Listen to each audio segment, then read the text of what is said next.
तीन बहनों की लालची भाभी। करिश्मा, रेशमा और मनीषा तीन बहनें हैं।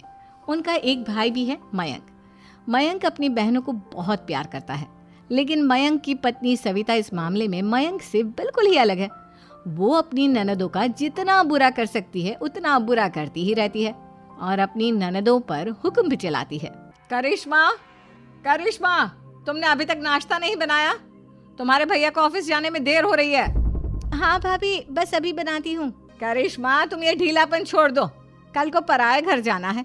वहाँ अगर तुम इस तरह से काम करोगी तो लोग क्या कहेंगे कि माँ ने और भाभी ने कुछ सिखाया नहीं।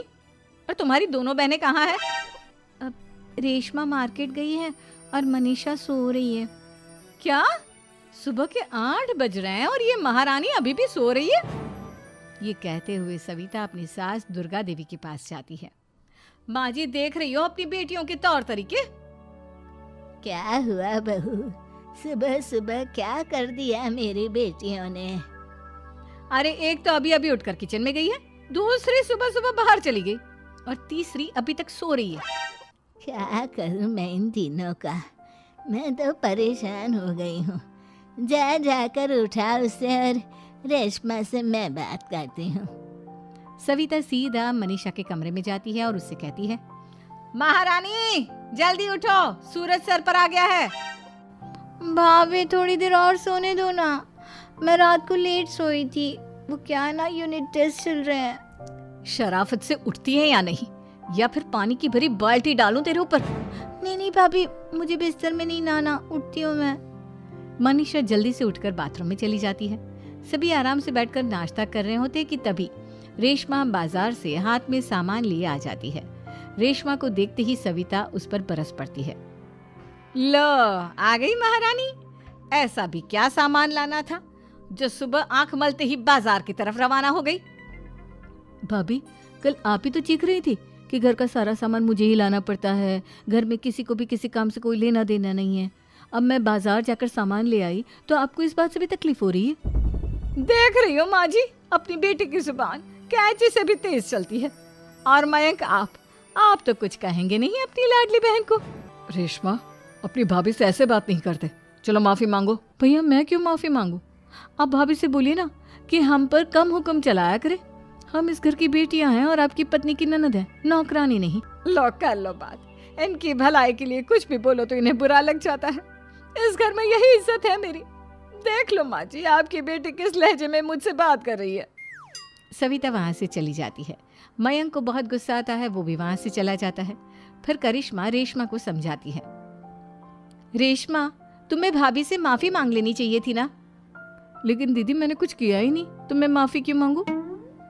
हाँ करिश्मा दीदी, रेशमा दीदी जैसे ही घर में आई भाभी ही उन पर चिल्ला रही थी। हाँ, मैं मानती हूँ कि गलती भाभी की थी। मैं तो इसलिए बोल रही हूँ कि भाभी ने माँ को तो पूरी तरह अपने वश में कर लिया है। वो हमारी बात सुनती ही नहीं। मयंक भैया हमारे लिए हमेशा खड़े रहते हैं, इसलिए उनकी बात का मान तो तुम्हें रखना चाहिए था ना। कोई फायदा नहीं दीदी, कुछ दिनों की बात और है, भाभी उन्हें भी हमारे खिलाफ भड़का देंगी। फिर वो भी माँ की तरह हमारी किसी बात का विश्वास नहीं करेंगे। इसी तरह सविता अपनी तीनों ननदों को किसी न किसी बात पर परेशान करती रहती थी। एक दिन मयंक अपनी तीनों बहनों के लिए गिफ्ट लाया। क्या रेशमा, ये तुम्हारे लिए हार का सेट। रेशमा, तुम्हारे लिए सुंदर सी ड्रेस। और मनीषा, तुम्हें किताबें पसंद है ना, तुम्हारे लिए किताबें लाया हूँ। थैंक यू भैया। थैंक यू भैया। थैंक यू भैया। करिश्मा, तुम्हारा नेकलेस कितना सुंदर है, ये भैया कहाँ से ले आए होंगे? मैंने भैया को 3 दिन पहले फोन पर ये डिजाइन दिखाया था और आज भैया ये ले आए। सविता तो अपनी ननदों के गिफ्ट्स देखकर जल गई और करिश्मा का नेकलेस तो उसे भी बहुत पसंद आया था। अपनी बहनों के लिए कितना अच्छा नेकलेस लेकर आए हैं, मुझे कभी कोई गिफ्ट नहीं दिया। मैं आज ही ये हार चुरा लूंगी। रात में सविता करिश्मा का हार चुरा लेती है और इसी तरह उसे अपनी ननदों की जो भी चीज़ अच्छी लगती वो उसे मांगती नहीं, बल्कि रात के अंधेरे में चुरा लेती। इसी तरह दिन बीतते गए और सविता ने मयंक के दिल में भी उसकी बहनों के लिए नफरत पैदा कर दी। एक दिन मयंक ने करिश्मा और रेशमा के लिए रिश्ता देखा और ये बात उसने घर में सबको बताई। माँ, करिश्मा और रेशमा के लिए बहुत अच्छा रिश्ता आया है, वो लोग कल इन्हें देखने आ रहे हैं। आप और सविता मिलकर सारी तैयारी कर लेना। ये सुनकर करिश्मा और रेशमा खुश हो जाती हैं, लेकिन सविता सोचती है, अगर इन दोनों बहनों की शादी हो गई तो घर और बाहर का काम कौन करेगा? मनीषा तो एक नंबर की कामचोर है, उससे तो किसी बात की उम्मीद लगाना ही बेकार है। मुझे इस शादी को रोकना होगा। अगले दिन सभी लड़के वालों के स्वागत की तैयारी करने में लगे होते हैं। तभी मयंक अपनी बहनों से आकर कहता है, तैयार हो गई तुम दोनों? देखो दोनों लड़के बहुत अच्छे हैं, मैं कोई कसर नहीं छोड़ना चाहता, इसलिए तुम उनके सामने अच्छे से बिहेव करना और अपनी भाभी से लड़ने मत लग जाना।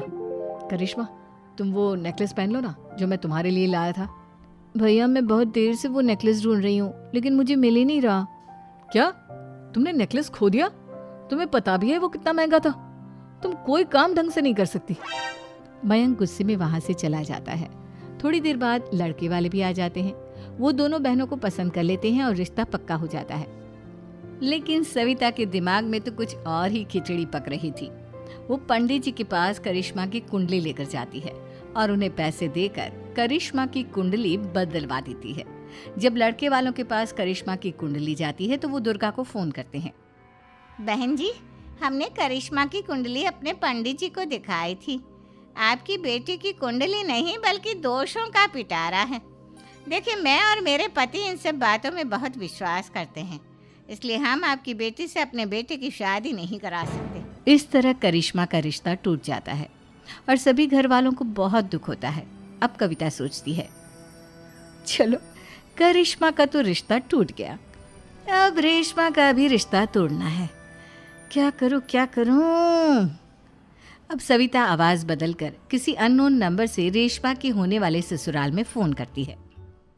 हेलो, मैं कौन हूँ कौन नहीं ये आपके लिए जानना ज़रूरी नहीं, बस इतना सुन लो कि रेशमा का 2 साल से किसी के साथ अफेयर चल रहा है। बस रेशमा का रिश्ता तोड़वाने के लिए सविता का इतना कहना काफी था। अब रेशमा का भी रिश्ता टूट गया। मयंक और दुर्गा देवी ने रेशमा को खूब खरी खोटी सुनाई और उससे बार बार उस लड़के के बारे में पूछने लगे। आप दोनों मुझे क्यों परेशान कर रहे हो? अरे कोई लड़का होगा मेरी लाइफ में तो मैं बताऊंगी ना, जब कोई है ही नहीं तो कहाँ से लाऊं मैं कोई लड़का? तो तेरे होने वाले ससुराल वालों को फोन किसने किया था? माँ मैं नहीं जानती किसने फोन किया था, मैं सच कह रही हूँ। मैं तो पहले ही कह रही थी इसकी लगाम खींच कर रखो, लेकिन मेरी सुनता ही कौन है। आप चुप रहिए भाभी, ये सब आपका ही किया धरा है।